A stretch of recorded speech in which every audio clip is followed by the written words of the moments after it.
The Law of Self-Defense content you are about to enjoy is presented for general educational purposes only. It does not constitute legal advice. If you are in need of legal advice, consult competent legal counsel in the relevant jurisdiction.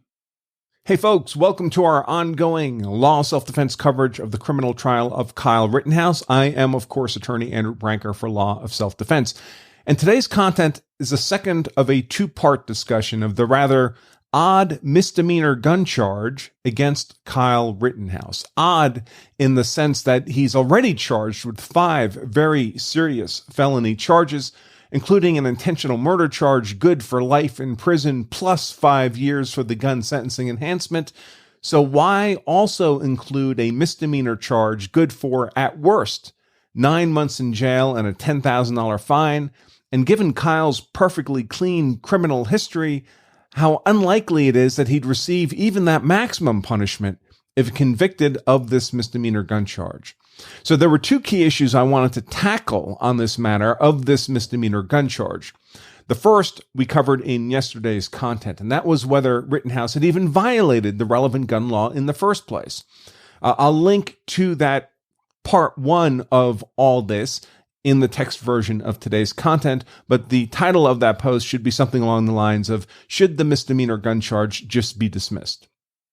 The bottom line of that analysis was that a plain English reading of the relevant Wisconsin statutes would appear to exclude Rittenhouse from any criminal liability under the charged misdemeanor gun crime. It's for this basis that the defense has filed a motion, still under consideration by Judge Schroeder, to have the gun charge dismissed entirely.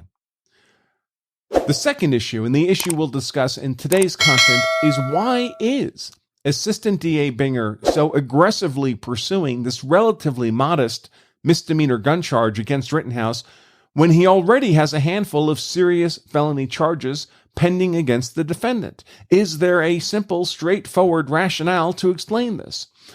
Or might the prosecutor have a more sinister strategy behind bringing this misdemeanor charge, a strategy that threatens the very core of Rittenhouse's self-defense, a strategy that, if successful, would leave Rittenhouse defenseless against conviction on every one of the felony charges brought against him?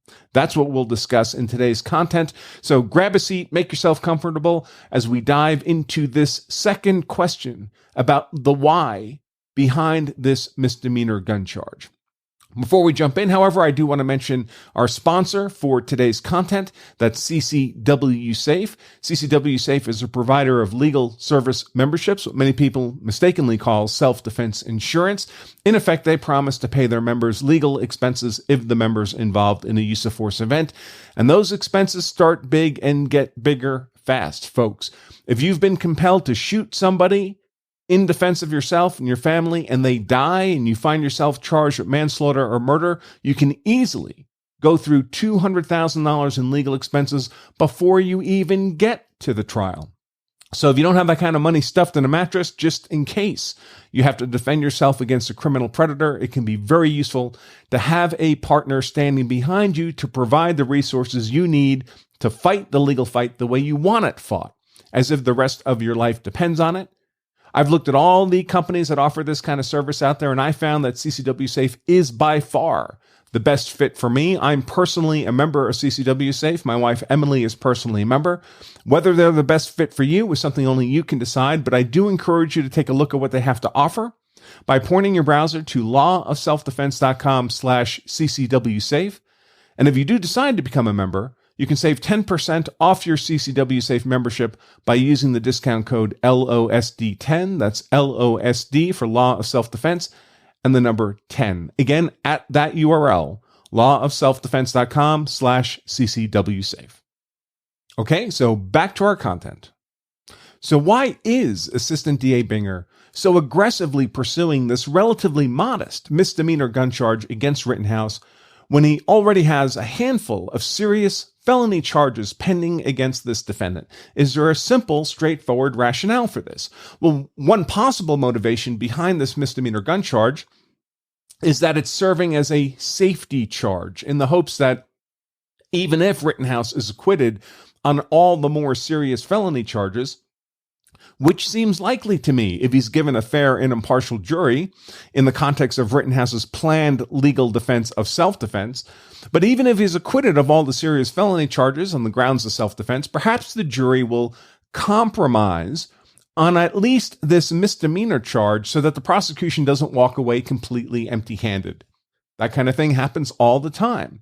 And if that's all that's at play here, well, that's certainly not the worst possible outcome for Rittenhouse, even if he should be found guilty of this misdemeanor gun charge. Again, the felony charges against him have life in prison plus 15 years for the gun sentencing enhancement hanging over his head. In contrast, a conviction on this misdemeanor charge alone carries at worst 9 months in jail and a $10,000 fine, and given his complete lack of any prior criminal record, he's unlikely to be subject even to those maximums. But there exists a potentially more clever, or arguably more sinister, rationale behind the prosecution's rather desperate arguments to keep this apparently modest misdemeanor gun charge in play. And that's the possibility, however much a stretch, that a conviction on this misdemeanor charge could threaten the core legal defense of self-defense that is required if Rittenhouse is to avoid conviction on those felony charges against him. You'll recall that Rittenhouse's sole defense to each and every one of the felony charges against him is the legal defense of self-defense. And self-defense is a perfect legal defense, meaning that if the prosecution is unable to disprove self-defense beyond a reasonable doubt, Rittenhouse has zero legal liability for any of his several uses of deadly defensive force the night of August 25th, 2020. Simply put, his killing of 2 men, wounding of a third, and purported endangerment of 2 others were simply not crimes if committed in lawful self-defense. And importantly, there's no dispute that Rittenhouse committed the acts underlying the criminal charges against him. There's no dispute that he shot and killed Rosenbaum and Huber and wounded Grosskreutz, for example. His defense is not, "It wasn't me." His defense is, "It was me, but I had the legal justification of self-defense." Indeed, conceding responsibility for the underlying physical conduct is a necessary condition of claiming self-defense in the first place. Given this legal reality, what if Assistant DA Binger could take the legal defense of self-defense off the table? What's left of Rittenhouse's legal argument? "It was me, but I did it in self-defense." What's left of that if there is no self-defense? Well, little more than a confession to the alleged crimes. "It was me, period."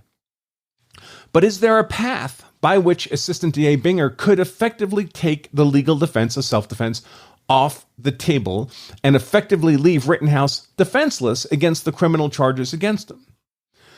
Well, obviously, not every use of force qualifies as self-defense. Every state's self-defense law includes conditions that must be met in order for a use of force to qualify as self-defense and be free of criminal liability. But also, every state's self-defense laws include exclusions that must be avoided in order for a use of force to qualify as self-defense and be free of criminal liability. Is it possible that Rittenhouse's possession of the gun, a possession claimed to be unlawful by the prosecution, could trigger an exclusion that strips Rittenhouse of the legal defense of self-defense? That's the question we're exploring in today's content in the context of the misdemeanor gun charge brought against Rittenhouse. Now, generally speaking, a person's legal privilege to use force in self-defense is not conditional on that person not being engaged in unlawful activity.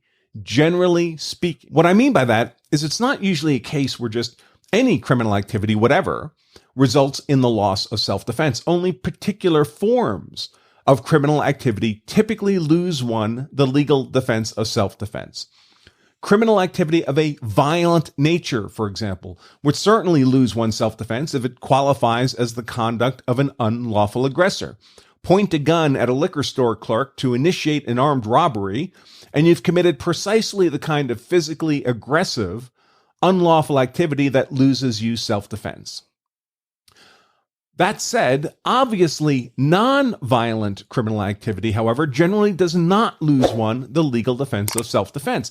It's common, for example, for drug dealers to find themselves the subject of armed robberies. I mean, what's not to like, right? They have both drugs and money. If a drug dealer is subject to an unlawful threat of imminent deadly force in the course of that armed robbery, in most states, that drug dealer fully retains his legal privilege to use deadly force in self-defense. He might still be on the hook for the drug dealing, but that separate criminal conduct does not in any way strip him of his legal privilege of lawful self-defense in most states. Now, that's not always the case. Some states do condition self-defense on not being engaged in unlawful activity at the time. In most cases, the triggering unlawful activity must be a felony. A mere misdemeanor would not be enough. So one example of this is found in Georgia, which conditions its self-defense privilege, defined in statute 16.321, use of force in defense of self, on not committing a felony. This past February, for example, I wrote about a recent Georgia Supreme Court decision which affirmed stripping self-defense from a defendant who killed another in purported self-defense while engaged in a felony-level marijuana transaction. Members of Law of Self-Defense can find that blog post and video and podcast on the Law of Self-Defense membership site. The title of it is, Oops, Can You Accidentally Lose Your Right to Self-Defense? But the point is, in that particular case, absent the marijuana transaction, this shooting would have been a perfectly lawful use of deadly force in self-defense, but the defendant was not privileged to justify the shooting as self-defense because the act was committed in the context of that marijuana transaction. Wisconsin, where, of course, the Kyle Rittenhouse events occurred, where his trial is being held, does not have this kind of generalized commit a felony and lose self-defense provision that Georgia has in place. Wisconsin also does not have even a generalized commit a mere misdemeanor and lose self-defense provision. And for this reason, I frequently noted that even if Rittenhouse were found guilty of the misdemeanor gun charge, that conviction alone would not in any way diminish his self-defense justification. He might still be on the hook for a misdemeanor gun crime, that 9 months in jail and a $10,000 fine, theoretically, if he were in violation of that gun law statute. But his use of force in self-defense would still be justified. There is, however, a weak but possible backdoor attack on Rittenhouse's claim of self-defense through this misdemeanor gun charge. And that backdoor attack is if the prosecution can argue that the claimed unlawful possession of the gun by itself qualifies as conduct by Rittenhouse intended to provoke an attack against himself, with the intent of then using that attack as an excuse to use deadly force against his attackers. Essentially, the argument would be that Rittenhouse orchestrated the circumstances that allowed for his shooting of Rosenbaum, Huber, and Grosskreutz, and his reckless endangerment of 2 others, that none of these acts would have occurred but for Rittenhouse's intentional provocation of being openly armed with his rifle. So let's take a look at how this legal argument might unfold in the context of Wisconsin self-defense law. When we look at the Wisconsin self-defense statute, which is statute 939.48, self-defense and defense of others, we find that the state of Wisconsin, unfortunately, uses certain legal terms of art in a very different way than most states use those terms. The underlying legal concepts are the same, but the unusual terminology can complicate understanding and cause confusion. And by the way, much the same happened, incidentally, in the Derek Chauvin trial. The charges of murder against Chauvin were all claims of the unintentional killing of George Floyd, what would have been called manslaughter in every other state. Not even the prosecution ever claimed that Chauvin intentionally killed Floyd. Yet under Wisconsin law, Chauvin is convicted of quote-unquote murder, even though most states would call the conduct manslaughter. It's worth noting, too, that his actual sentence of 22 years is much more akin to a manslaughter sentence than a murder sentence, which is typically life in prison.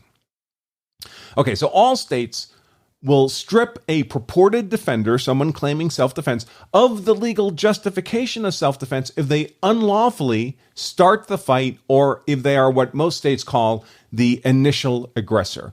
And this doctrine is also true under Wisconsin self-defense law, although instead of referring to this person as an initial aggressor, Wisconsin refers to them as a person who engages in unlawful conduct of a type likely to provoke others to attack him.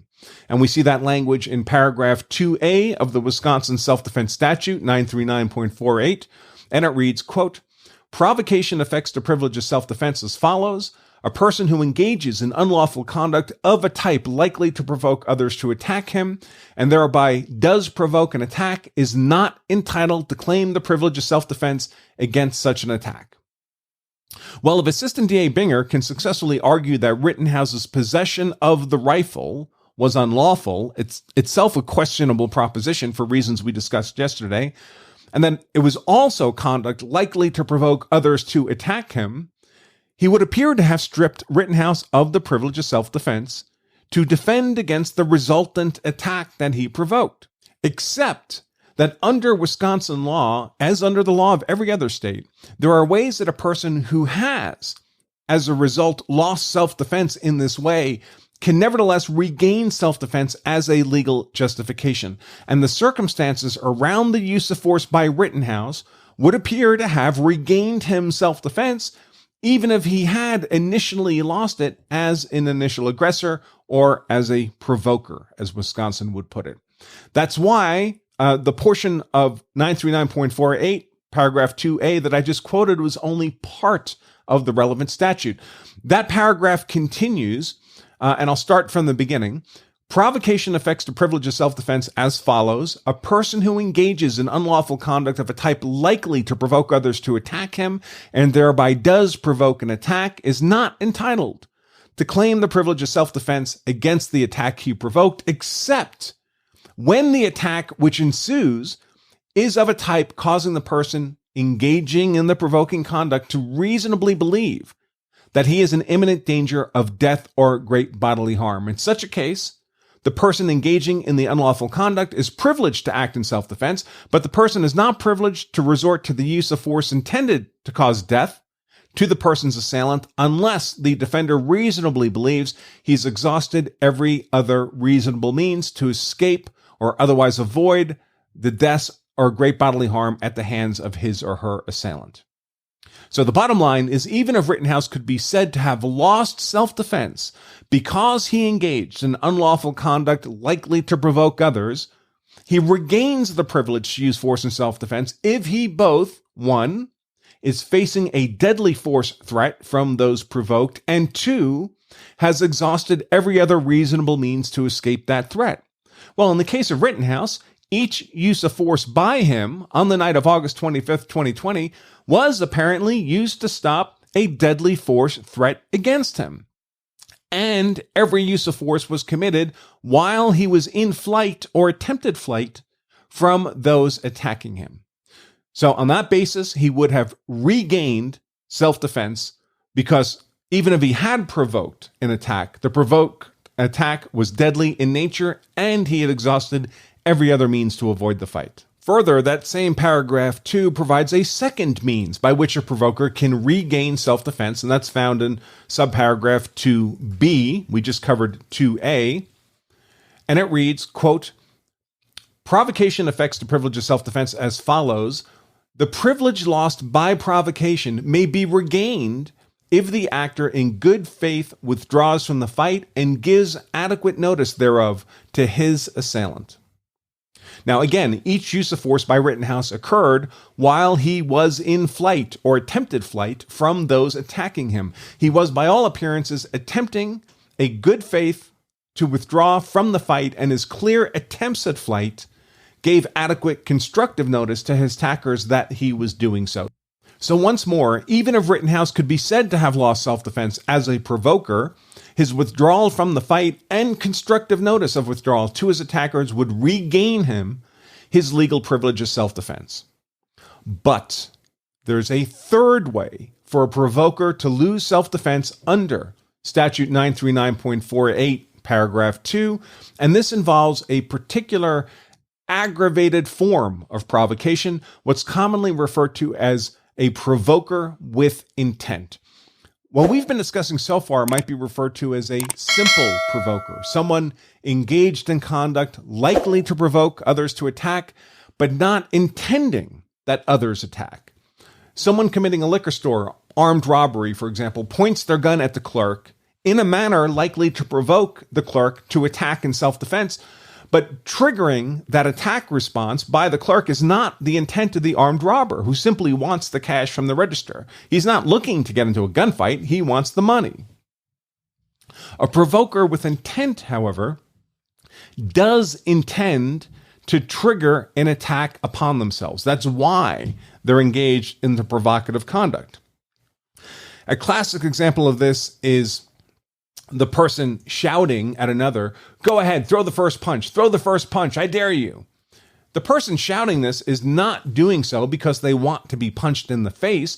They're doing so in order to goad the other person to throw the first punch, to be the initial aggressor, so that they, the provoker, will then have an excuse to use force against that other person.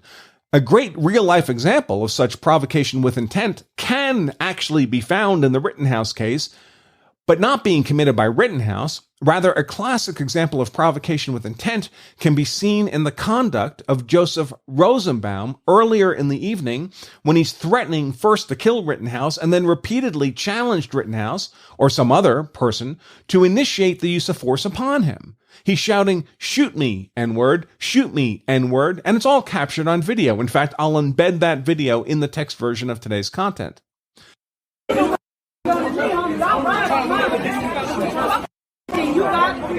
Shoot me! Shoot me!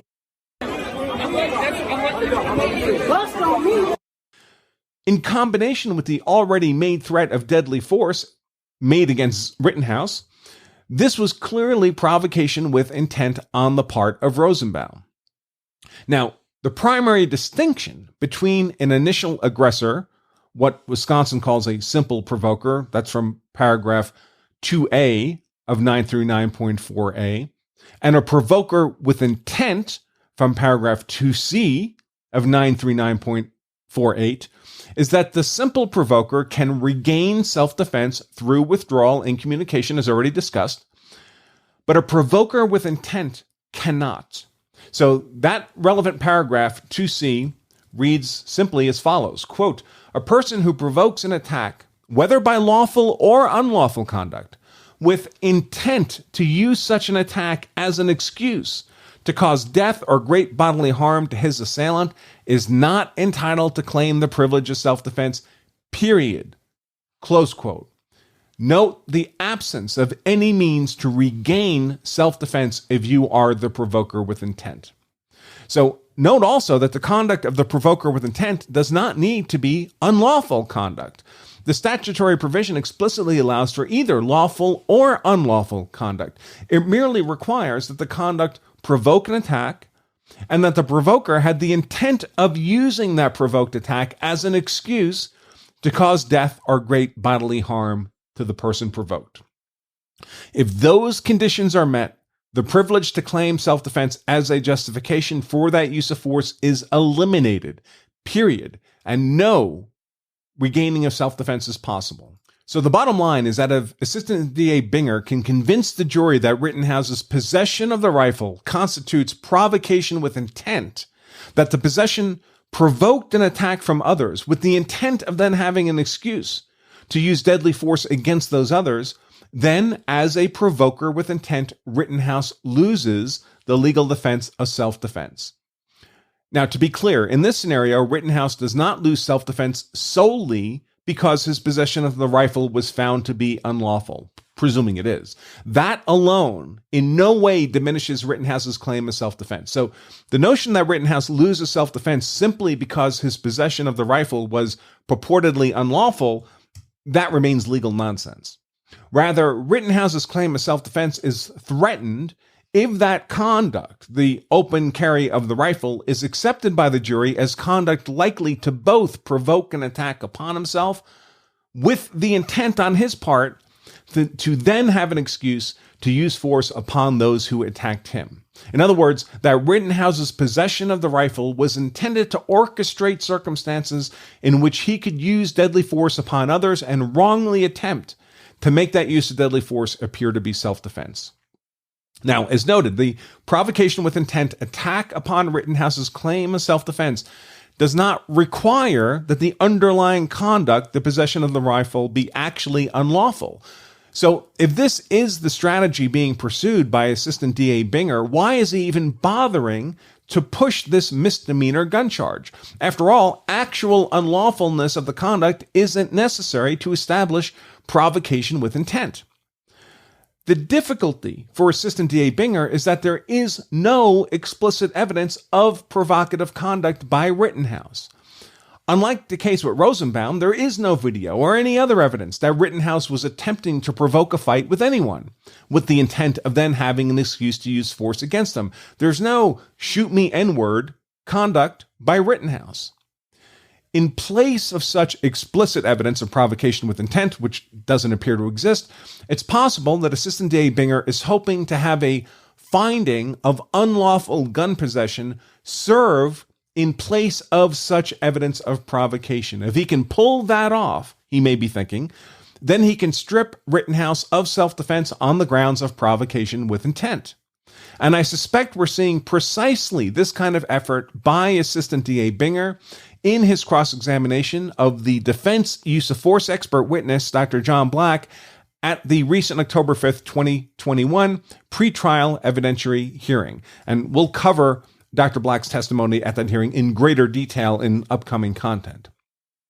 But with respect to each of the main victims in this case, Joseph Rosenbaum, Anthony Huber, and Gage Grosskreutz, during his cross-examination of defense use of force expert Dr. John Black during that October 5th evidentiary hearing, Assistant DA Binger repeatedly tried to suggest that the only reason Rittenhouse was attacked in the first place was because he had the gun. In other words, that his open possession of the rifle itself is what provoked the attacks upon him.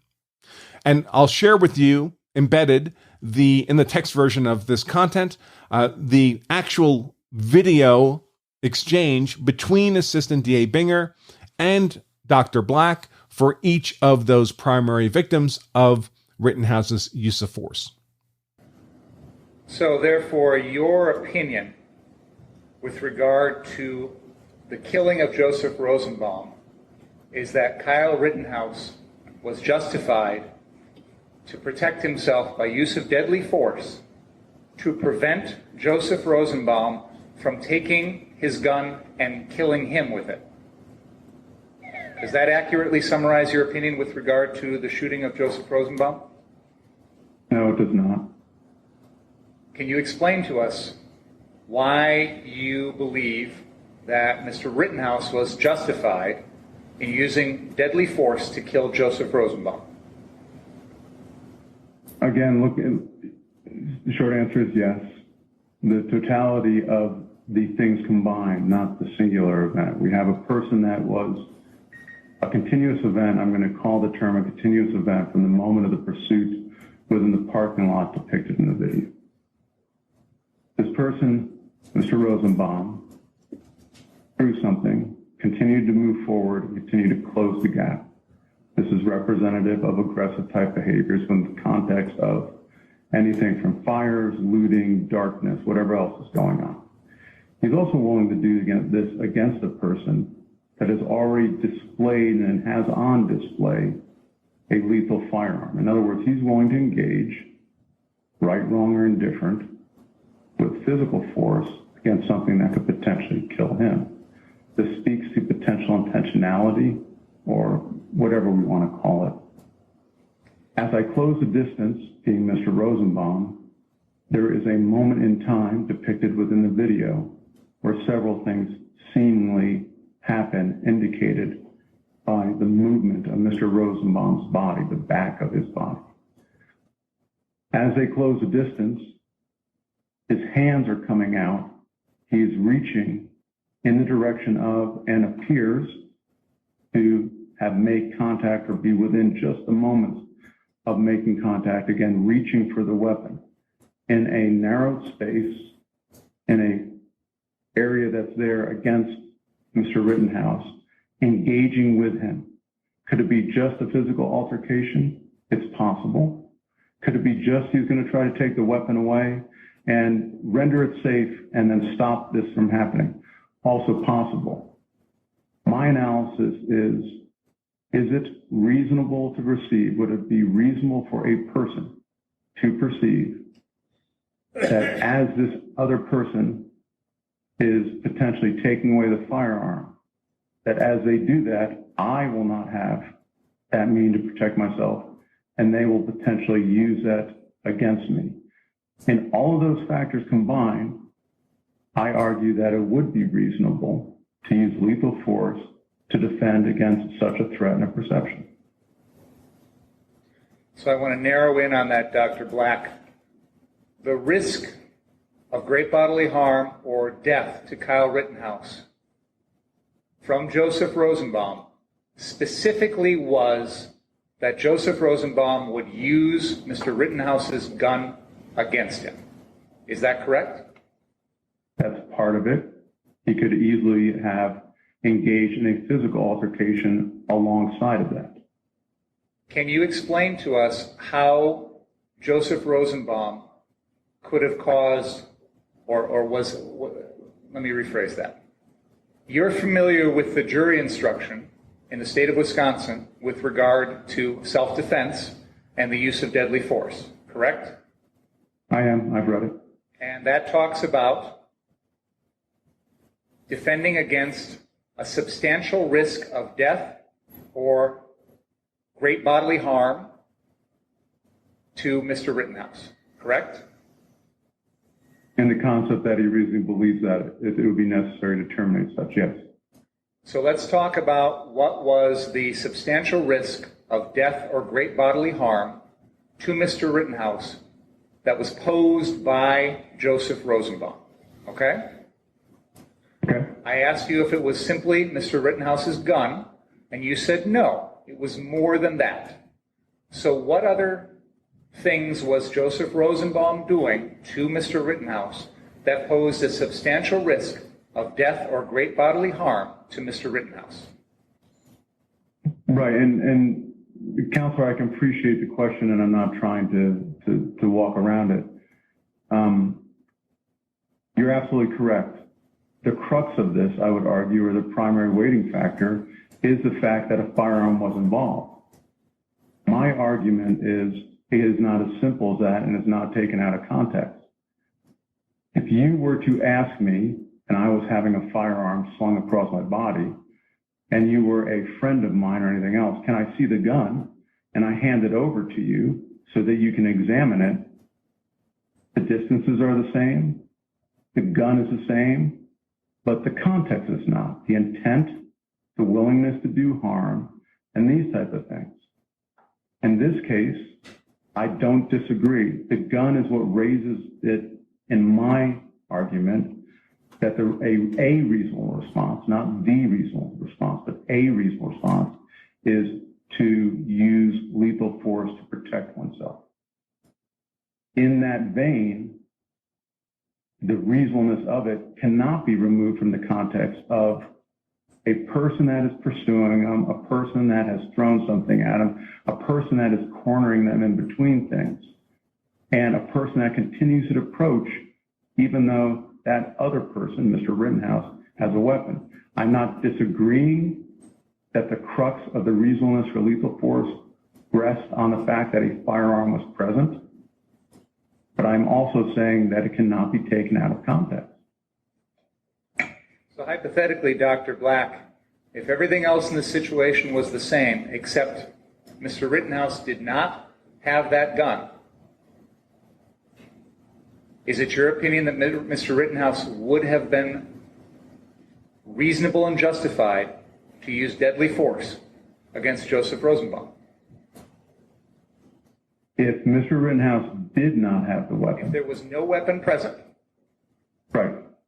And given all the other facts as seen, there wasn't any other big fighting or kick to the head, I would argue no. It wouldn't be a reasonable Mr. Huber then comes in with his skateboard, and you characterize that situation as one in which Mr. Huber not only uses the skateboard against Mr. Rittenhouse, but also has his knees on top of him.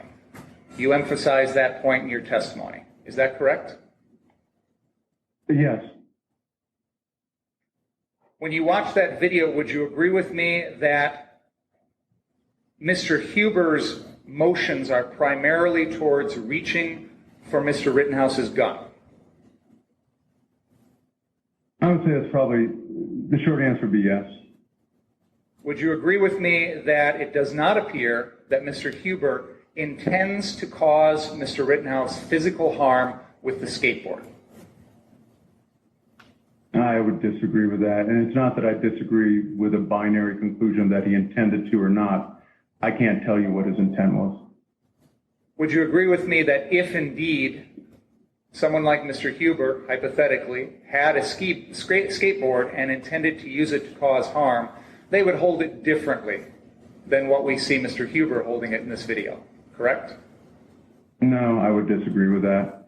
I haven't been trained in understanding how to use skateboards as a weapon, so I don't have a reference point. I can tell you how to use bats and other things as a weapon and other types of things. I'm not going to say whether the grip on the skateboard was indicative of whatever Mr. Huber's intent was. One of the reasons why you've never been trained on how to use a skateboard as a weapon is because they're generally not used as weapons, correct? Again, I haven't done any studies on the incident rate of skateboards as weapons, so I can't speak to that. But you would agree with me that as Mr. Huber passes over Mr. Rittenhouse's body, Mr. Huber has a hold of Mr. Rittenhouse's gun, correct? There was multiple times he was over his body, but yes, he did have a combination of, at one point, portions of the gun in the sling and then the gun itself. And that was, you mentioned the sling. At all times during all of these shootings, Mr. Rittenhouse was wearing the weapon, a Smith & Wesson M&P 15 semi-automatic rifle, attached to his body by a sling, correct? The weapon was slung. It forms a type of attachment. It would seem that the sling shifted during that time. So attachment, the sling was in contact with his body and that would help it in retention. I don't know what attachment necessarily means.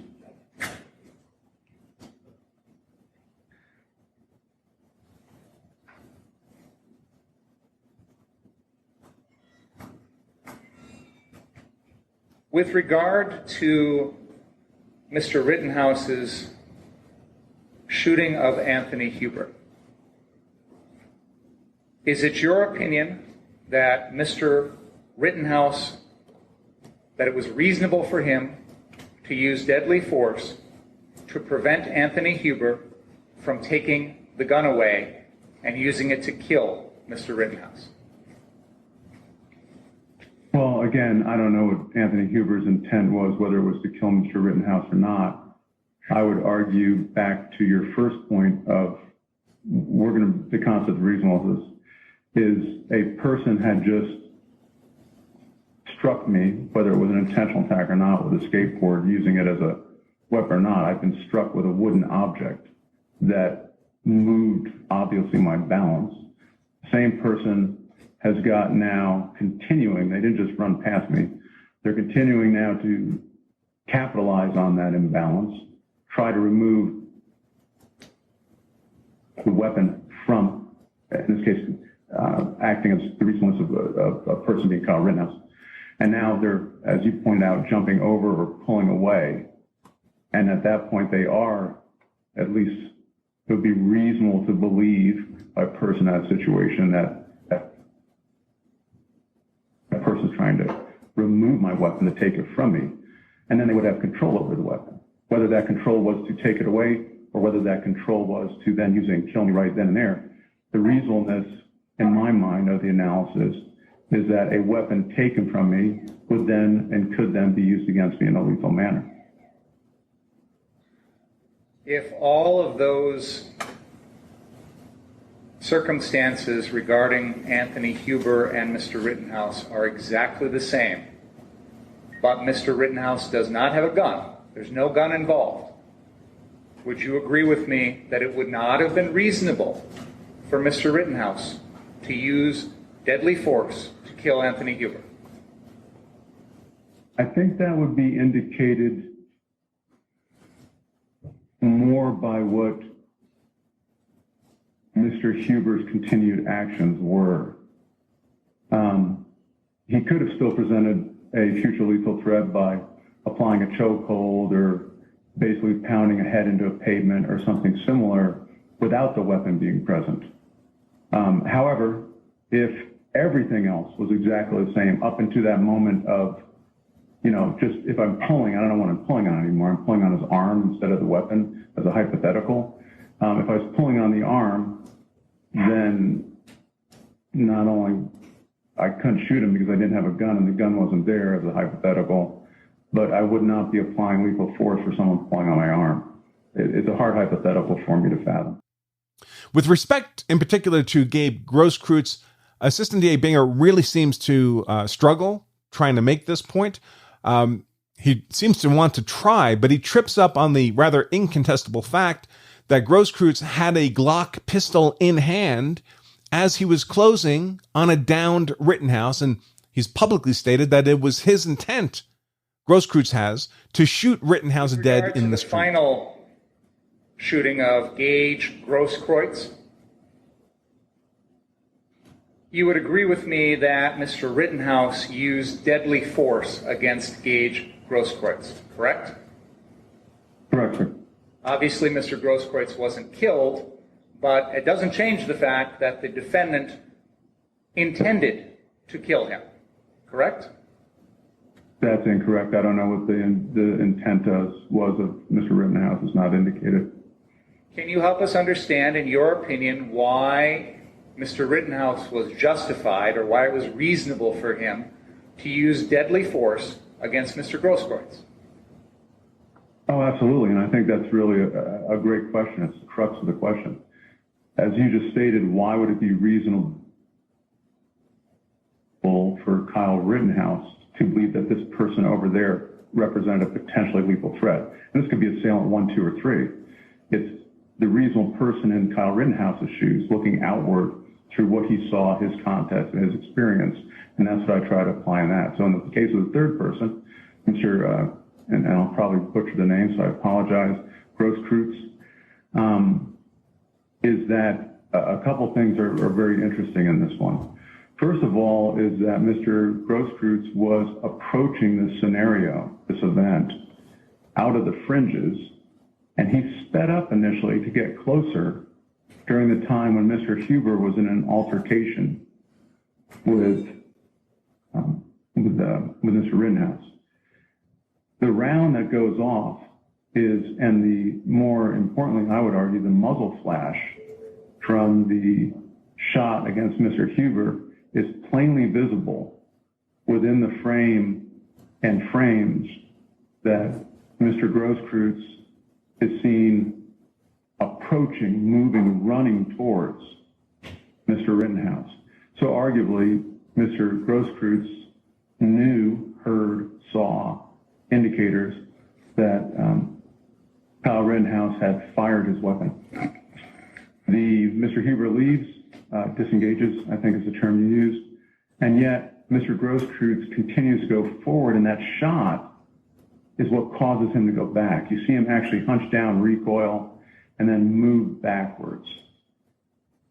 To me, the interesting thing about that is also within this frame, is within his right hand is plainly visible that would be purport to be a handgun and later determined to be a handgun.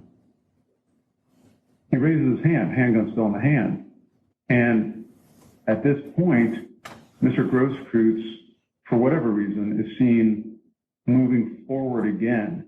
But when he moves forward again, he actually loads, meaning that he like when you're bracing and you're about to push something, a car, a tackling dummy or whatever, you can see the stutter step and him loading, and then he comes back in. And so when he comes back in with that kind of behavior, you see the right arm coming down, and that's when you see that other muzzle flash that actually then ends up hitting him in the bicep. So to me, what is significant is this idea of coming in initially, making a choice, Mr. Grosskreuz's choice, to then move backwards and then to re-engage again. And I think that is significant. Is it your opinion that from those actions, Mr. Grosskreutz was lunging in to try and take Mr. Rittenhouse's weapon away? No, sir, because I'm not looking at the intent of Mr. Grosskreutz. I'm looking at the reasonableness of a person in Kyle Rittenhouse's shoes perception. Reframing that is that based on those actions, I would determine that it would be reasonable that Kyle Rittenhouse or a citizen in Kyle Rittenhouse's position perceive what you just stated. I can't speak to the intent of Mr. Grosskreutz, just like I can't speak to the intent of any other assailants that we've talked about today. So let's take it from a different angle then. What actions did Mr. Grosskreutz take against Mr. Rittenhouse that would cause a substantial risk of death or great bodily harm to Mr. Rittenhouse? I can't answer the question in the way it's framed because for me, I analyze it by the actions that were potentially perceived, reasonably perceived. And again, I've already stated those. The willingness to re-engage with a firearm in my right hand. The act of when the firearm is in my right hand is that once it's up, it begins to lower and come in my direction. Moving a firearm while I'm moving forward, a person, Mr. Grosskreutz, is moving forward, and then directing that firearm towards the direction of a person such as Mr. Rittenhouse could reasonably be perceived as a lethal threat.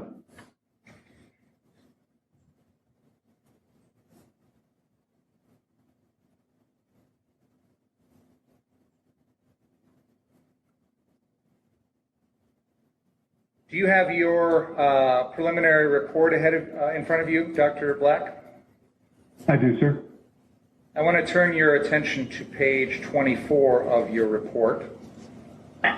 This is where you focus in on the interactions between Mr. Rittenhouse and Mr. Grosskreutz. And on page 24, you have a number of paragraphs that are listed by Roman numeral, and one of them is Roman numeral or paragraph VII, paragraph 7. Do you see that? Let me catch up with you. I'm sorry, did you say Roman numeral 7? It starts S3 is seen initially? Yes. Yes, I'm there, sir. And your paragraph there describes the physical movements of Mr. Grosskreutz that you've also described here in your testimony. And then you say these are, and I'm quoting, these are indicators of someone that is about to either lunge or spring forward.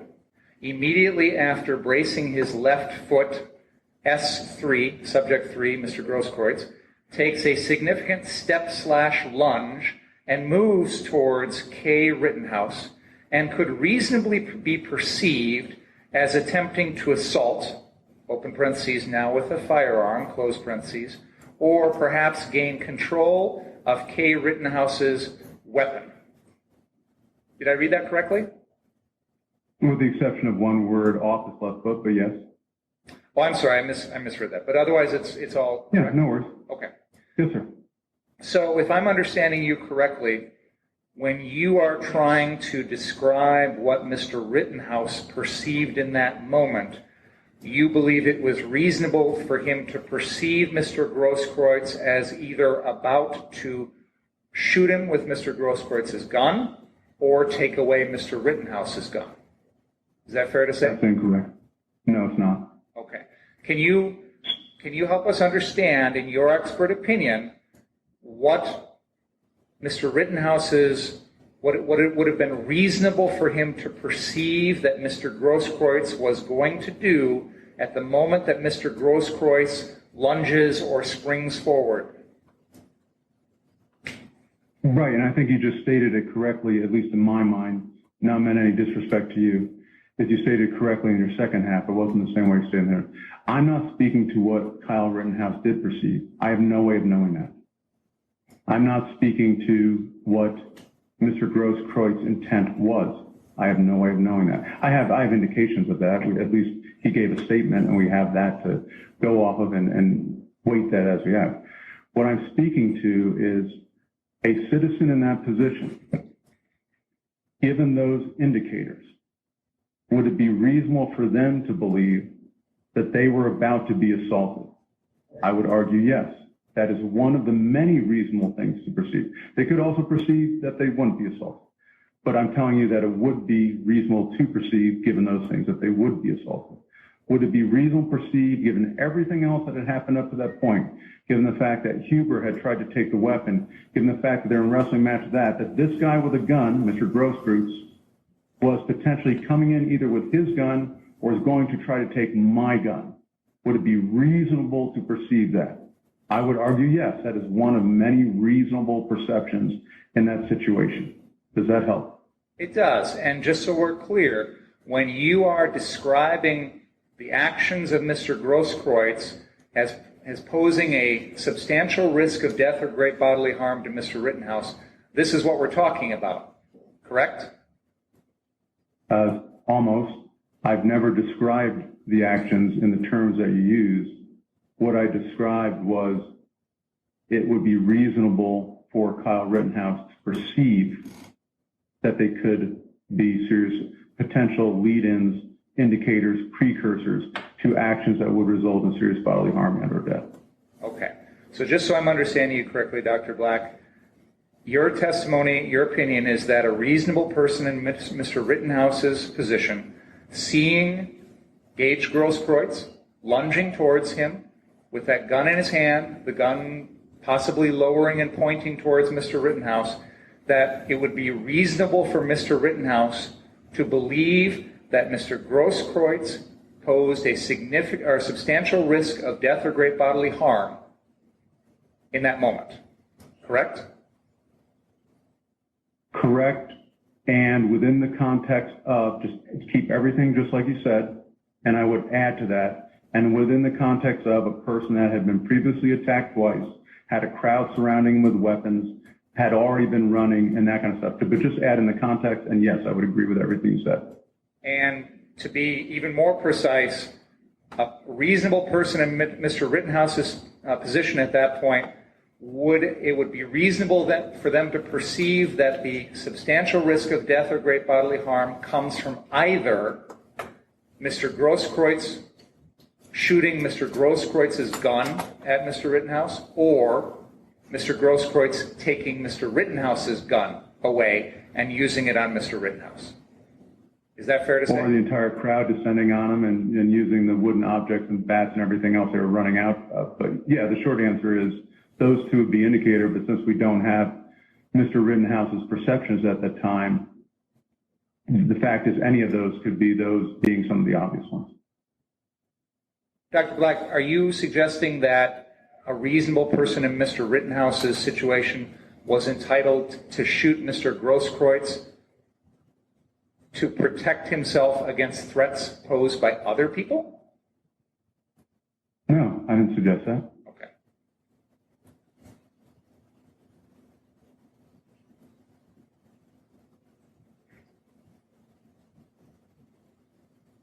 Now, if I'm understanding this situation with Mr. Grosskreutz correctly, we've talked about the threat of Mr. Grosskreuz's gun. Is the crux of that perceived threat the notion that Mr. Grosskreutz was pointing the gun at Mr. Rittenhouse?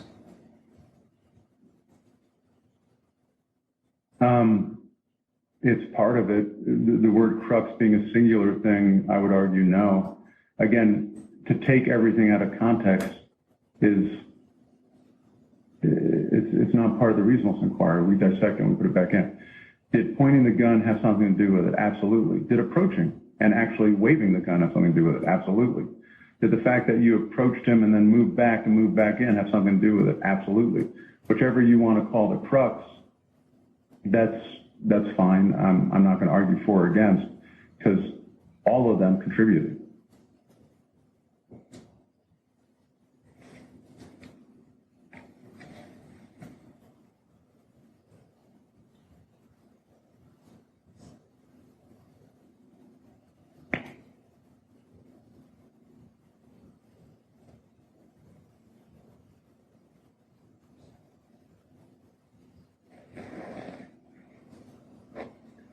I have no further questions, Your Honor.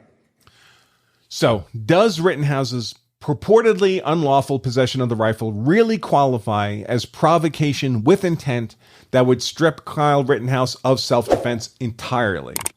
Well, if it doesn't, and I'd suggest it doesn't, it nevertheless certainly seems as if that's a line of argument being pursued by Assistant DA Binger. And if Assistant DA Binger can strip Rittenhouse of self-defense, he's got a walk-away conviction on every felony charge against Rittenhouse, because self-defense is the only possible defense against those charges on the facts of this case. So, to circle back to the original question posed in today's content of why Assistant DA Binger is so aggressively pursuing this apparently petty misdemeanor gun charge against Rittenhouse that otherwise would seem to be small potatoes in the greater scheme of the 5 serious felony charges and life sentence already hanging over Rittenhouse's head, perhaps we have an answer.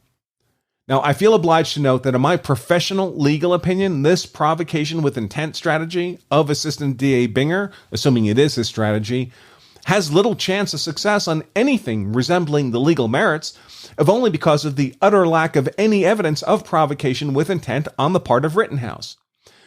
On the other hand, Assistant DA Binger doesn't have all that much to work with in this case, given the overwhelming degree to which the evidence and law is consistent with the lawful use of deadly force in self-defense by Rittenhouse.